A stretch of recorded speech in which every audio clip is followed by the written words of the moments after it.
दामाद की सास पार्ट 2।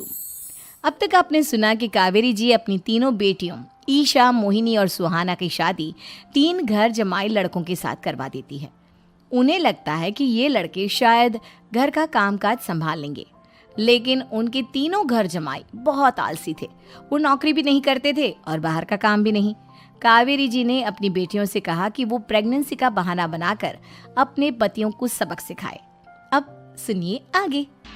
मम्मी, आपने जैसा कहा था हमने वैसा ही किया, लेकिन देखिए ना, विवेक का हाल तो वैसा का वैसा ही है। घर में ना सुबह का नाश्ता बनता है और ना खाना। नौकरी पर जाने की बात करूं तो खाने को दौड़ते हैं मुझे। हाँ मम्मी, मैंने भी सुमित को कितनी बार कहा कि अगर नौकरी नहीं करनी तो कोई छोटी सी दुकान ही खोल लो। घर का खर्चा कैसे चलेगा? देखो दोपहर के 12 बजने आए और जनाब अभी तक सो रहे हैं। हाँ मम्मी, ईशा और सुहाना ठीक कहती हैं। अविनाश का भी यही हाल है।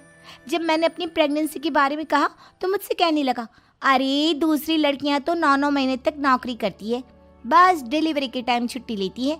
मोहिनी, तुम भी नौकरी करो। अब मुझे कहाँ नौकरी मिलेगी? मम्मी बताओ, अब मैं क्या करूँ? हे भगवान, क्या सोचकर घर जमाई दामाद लाई थी मैं कि मेरी बेटियां मेरे पास रहेंगी और खुश रहेंगी, लेकिन इन आलसी दामादों ने तो हमारी जिंदगी को भी प्रॉब्लम में डाल दिया है। मैं तो कहती हूँ मम्मी, हम लोग वापस अपनी जॉब पर जाना शुरू कर देते हैं। बता देते हैं इन लोगों को कि हमने प्रेगनेंसी का बहाना किया है। नहीं नहीं बेटा, ऐसी गलती भी मत करना। अगर तुमने ऐसा किया तो इन तीनों की आदत और ख़राब हो जाएगी। अरे आज नहीं तो कल कभी तो तुम प्रेग्नेंट होगी, तब वापस यही प्रॉब्लम आएगी। तब क्या करोगी तुम तीनों? हाँ मम्मी, आपकी बात तो बिल्कुल सही है।